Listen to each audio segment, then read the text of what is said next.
Hello, welcome to Digital Learning. I'm Connie Kolosey, the Director of Media, Text, and Digital Learning.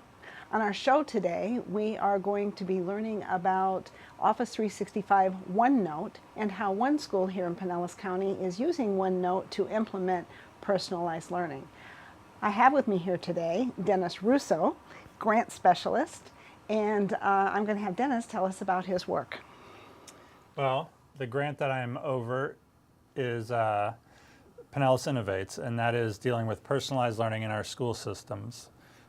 We have 3 cohorts of schools. The first cohort were a group of high schools, namely Pinellas Park, Northeast High School, Seminole High School, and Clearwater High School, and anchored by Lealman Innovation Academy.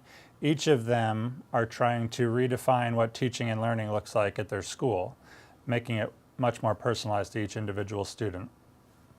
All right, so one of the schools involved is Tyrone Middle School, where they also, in addition to being a part of the cohort for personalized learning, have their Tyrone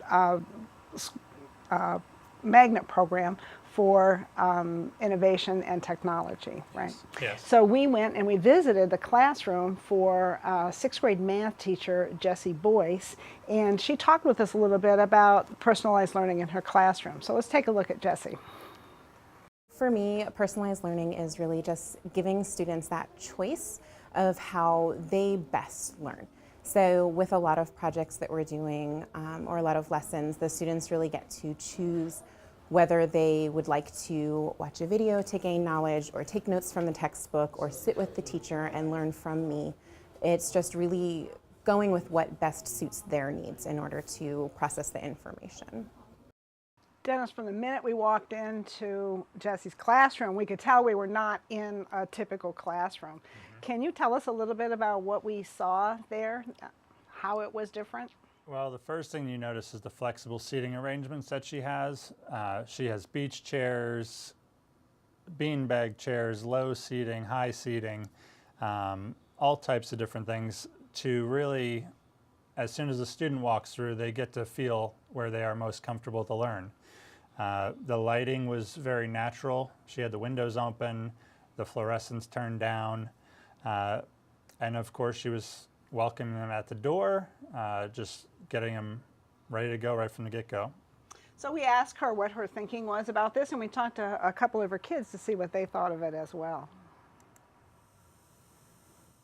Over the summer, I was thinking about what is the most comfortable way for me to do work. And I never am sitting at a desk being uncomfortable while I'm working. I like to lay on the bed or on the floor or sit somewhere that's comfortable. And so I figured that that could translate into the classroom as well. And I did a book study on personalized learning, and that was a big piece about flexible seating. And so I decided to just go for it and try to remove those barriers from the students, that if they're not worried about that their back hurts or they're uncomfortable, that they can really spend a lot more time focusing on what they're learning. It's different because it's more comfortable than all the other rooms. You get to relax and do your work in comfort. The room's different because it's a lot more comfortable. You can choose your seat, and I like it a lot. My students really like the setup of the room. It's been really fun to watch their eyes light up whenever they walk into the classroom, and they know that it's not traditional, that they do have their choice. There's not a seating chart. They're allowed to pick what suits them and where they would work best. They have been doing really well with the personalized learning. I think that they really appreciate having a choice and being able to do what they think will help them with the material, that it's not just a one-size-fits-all when they walk in the classroom. Wow, Dennis, between the two of us, we've spent a lot of time working in middle schools. Yeah. And honestly, as an administrator, probably one of the first things I say to a teacher is, boy, you need a seating chart. And so I can imagine that there's probably some teachers out there thinking, how in the heck would this work? Yeah, I agree. But Ms. Boyce addressed some of these challenges she's encountered in our next clip, so we'll see what she had to say. There's definitely been challenges, of course. I teach 6th grade, so they're transitioning to middle school anyway, so that's already a really big challenge for them. But then to have something that's completely different, and there's a lot of responsibility on their shoulders. They're not used to not being told exactly what to do. So for instance, I'm not giving homework, at least for this unit that I've been doing, and it's up to them to take that responsibility to do the work at home. So while I have some students who will jump at that opportunity and get ahead and do what they need to, I have some that are, oh, I don't have homework, so I don't have to do it. So that's been a bit of a challenge, and I'm trying to navigate around that and see what's best. Another challenge has been that sometimes they're a little chatty because they're able to sit where they'd like to. So we're kind of learning self-control and making those wise decisions. And, you know, maybe sitting with my friend isn't a good option today, and I should take that knowledge and move somewhere else so that I can work better. So I wonder what it is that encouraged her to step out and do this. Yeah, that's a question I've asked about a lot of the teachers that are involved with this program. In the next clip, she shared a little bit of what motivated her to do this. I'm so excited about this program because I've always been someone who just wants to take risks and try things that are new.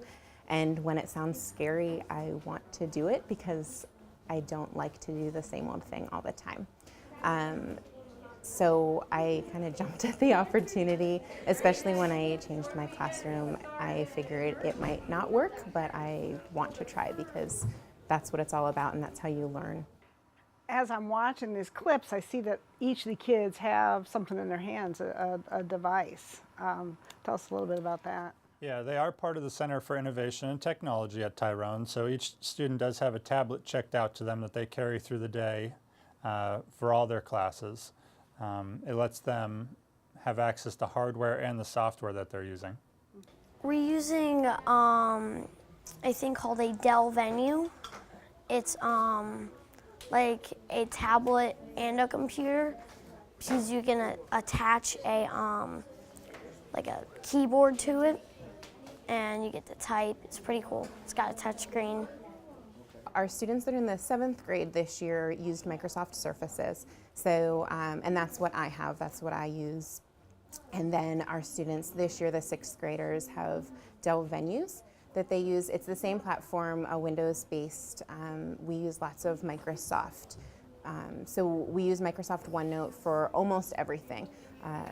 All of their classroom material is in there. So it's nice because even after I give directions, there's a place where it's already written down for them and they can go back to it and see whatever they need to. They can look at the directions multiple times. If there's a PowerPoint that I use or anything, it's available to them at all times so they can go home and they can go back over things. OneNote is an app that you can make folders, and then the teacher can put in stuff like what's 9 times 100, and then we can go on it, we can enter the folder, go into the app and enter the folder, and then we can do the math problem, and then we can write or draw or text, and we can answer the problems. It helps a lot when you're at home too, like for anybody who wants to, like a mother or father, to see what their child's doing, they're working on.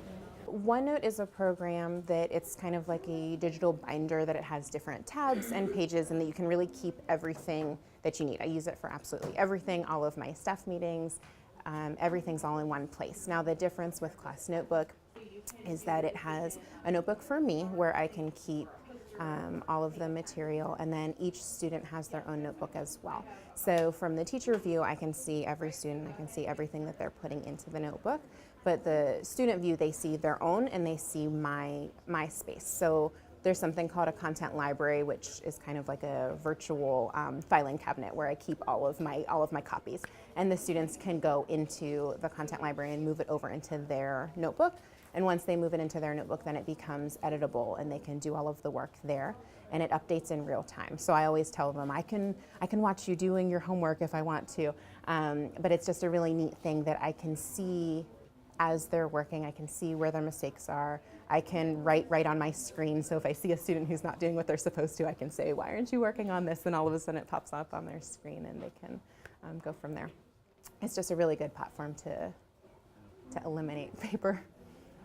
This year what I've done is the students get the entire unit, at the beginning, and we have a discussion about what the standards are and break it down into the different learning targets.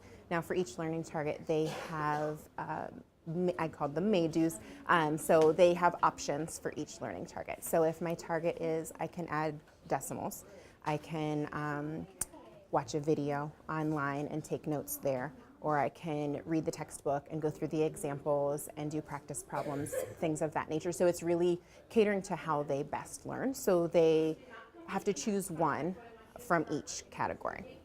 Now, as far as the must-dos go, those are the non-negotiables. So there's a couple items that they absolutely had to do. They had to take notes with me. They had to meet with me to monitor their progress. They had to take some notes on decimal operations. And then, of course, the assessment is a non-negotiable that they have to do at the end. But I'm trying to really incorporate that choice, just to give them different options in how they're learning. Wow, as I sit here and watch this, I think, I wish my children had a teacher like Miss Boyce. Me too. So OneNote sounds like a powerful tool. We're going to take a quick break, and when we come back, what I'd like to have you do is show us some more information about how other teachers can access OneNote as well. Okay. So we'll be back, and we'll learn more about OneNote.